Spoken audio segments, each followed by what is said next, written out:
So, I just got back from NAMM 2020, and wow, it was NAMM.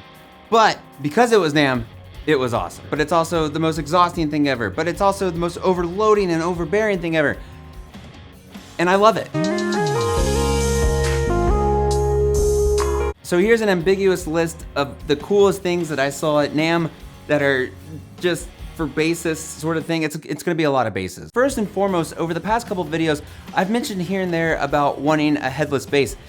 And I really think 2020 is the year that I'm going to get a headless bass, because my God, there are some beautiful ones out there. And mainly, the Ibanez EHB series knocked it out of the park. When they first introduced these basses and announced them, I was kind of basically sold instantly. Then when I got there and actually played them, oh man. I played different ones every single day.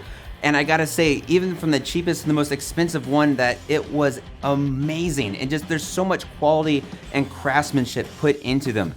But I do have to say that this matte seafoam green one, that's the one. Like, I want it so bad. Speaking of headless, there's also the new bass from Kiesel, the Thanos. So Kiesel has the regular JB series, which is their equivalent of a regular jazz bass, but they took it, changed it up a bit, made it headless, and godly, it looks so good. There was one at the Dark Glass booth that I played every single day, and man, it's pretty badass, I have to say. I love how the horns bow out towards the end, and really the jazz bass look with headless just works really well for me. Next up is the beautiful Dingwall D-Rock. Man, not only did they just completely redefine this shape, but they made it so much better in terms of playability too. It's so thin, so light, and most importantly, really well balanced too. But it gets even more thin towards the top of the body, which makes playability that much better. And really, just playing this one, the regular standard series by itself is fantastic. But then they had the Hellboy.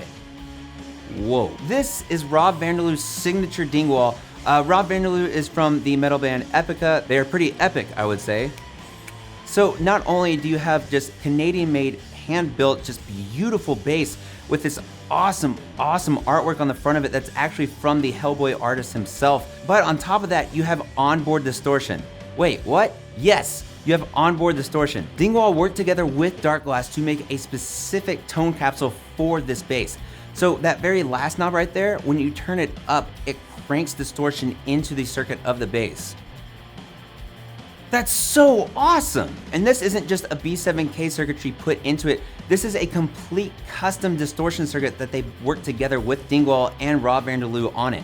So the idea of having a signature guitar that is completely your own, that you have your favorite artist go ahead and put his art on top of it, then make it the most high quality bass pretty much available, and a custom distortion circuit inside of it too, it is so killer. Moving on, the entire Sandberg booth was just incredible, and I loved playing each of those basses as well. But one that actually really stood out to me was their Electra series VS4, and this is an $800 Korean-made bass that sounds fantastic. I was actually incredibly surprised by how well it played and how great it sounded. It has an active onboard preamp too, which really boosts your sound and really has a great EQ to it. And again, this was only $800 and it played, felt, and sounded just fantastic. And then something that I've brought up before, Seric basses. Man, it's just that they're hand-built in Chicago, and each one of them has their own unique style, unique voice to them that mixes just beautiful vintage but modern but different, and just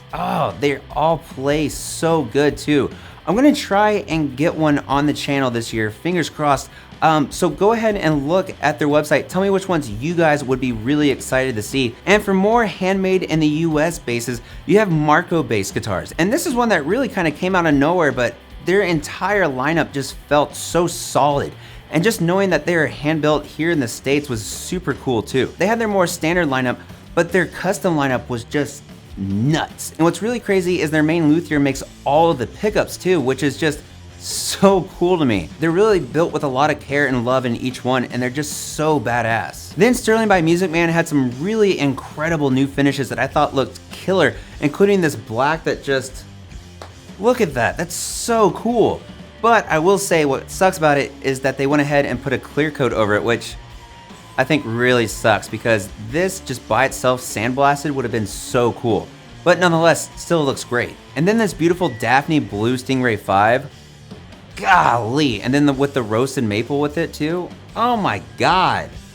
Damn, that looks good. Besides more headless options this year, another trend I noticed was short scale. There's a lot of manufacturers coming out with short scale bases this year, including Sandberg, Schecter, and G&L. And I think G&L knocked it out of the park with the Fallout. Very simple, very straight to the point, and man, it just played so great. Short scales are just so much fun to play, and the G&L Fallout is no different. It just felt like a lot of quality went into it, and just, it was so much fun, and it was really punchy too. Then we run into something that's kind of familiar, kind of different, kind of a good mix between all that, and that's the Michael Kelly Element. Golly, the top on this just looks so good, and it was just a breeze to play too, which I thought was really cool. I like the unique headstock design, and it just all together just looked really awesome, and it has a pretty small price tag on top of that too. And something I wasn't really expecting to like, to be honest, was the Reverend Mike Wattplower is the name of it. I simply can't get over how much I really like this bass.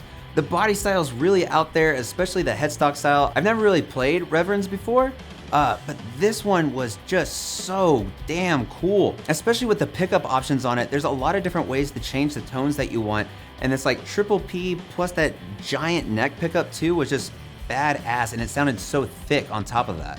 And last but not least, this is something I didn't even know existed before this show. So I was passing by the TV Jones booth, and I noticed this bass that just instantly caught my eye.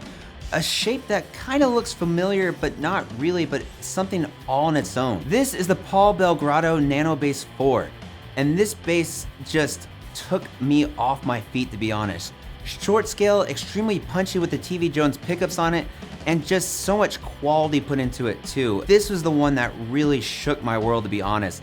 And from what I learned, Paul Belgrado is a luthier in Germany who makes all of his stuff by hand, and this thing was insane. Now I know I said that this NAMM was more about the basses in general, but that still doesn't mean that there weren't a couple effects that got my eye and made me want them instantly. The Redbeard Effects Honey Badger is a fuzz octave that sounds and tracks really, really well on bass. And what's really cool is you can change the octave knob to where it's -1 or -2, and you can blend between it, which I think is the coolest thing ever as well. Then you have the Jackson Audio Fuzz, and this is a really cool fuzz pedal where you can actually split the sounds of it and have it more as a boost if you want it with the octave, or you can have the fuzz by itself or have both, of course, together. But one really big thing about this is that you can actually, from the back, take out a module for the fuzz sound, and then they'll continuously make more of them as time goes on. So there's really endless fuzz possibilities with this. Say there's more of a muff modular that they make for it, it'll be a little $30 circuit board essentially that you just pop in there. I'll be like, oh wait, I want the MOSFET one instead. So you take out the big muff one, then you get the MOSFET one and just put it on there, and that's so awesome to me. It leads to a lot of versatility and a lot of longevity within the pedal itself too. The orange bass butler is not only a bass DI, but it has just one of the thickest, nastiest distortion tones on it as well.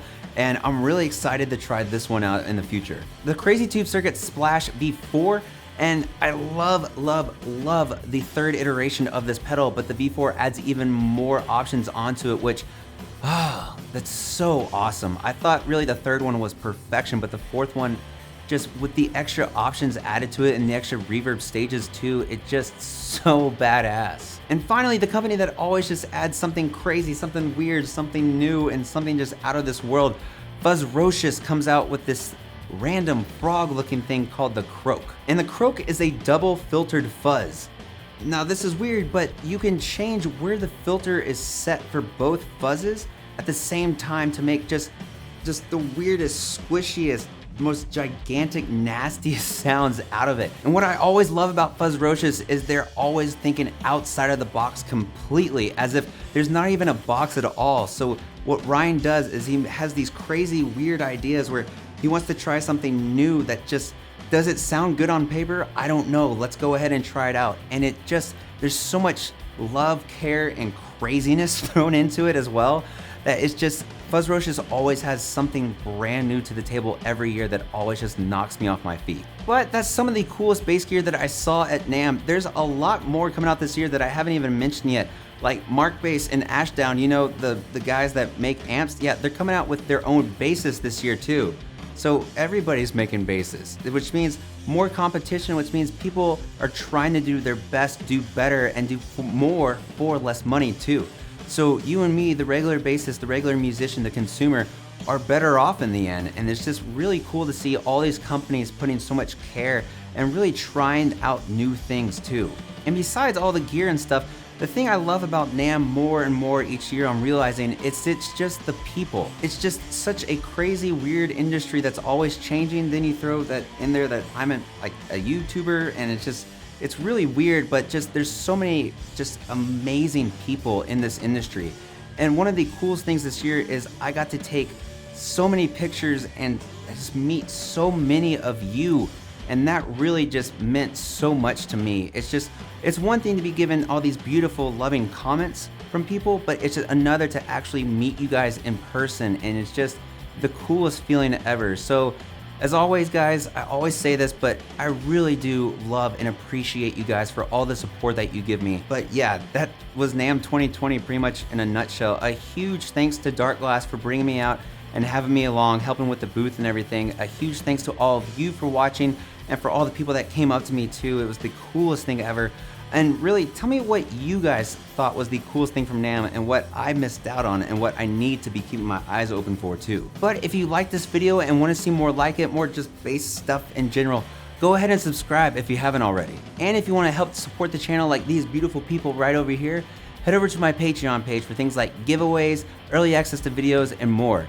But thank y'all so much for watching as always, and 2020 is going to be a really good year, y'all. There's going to be a lot of really cool bass gear coming out, and I'm really excited to try so much of it.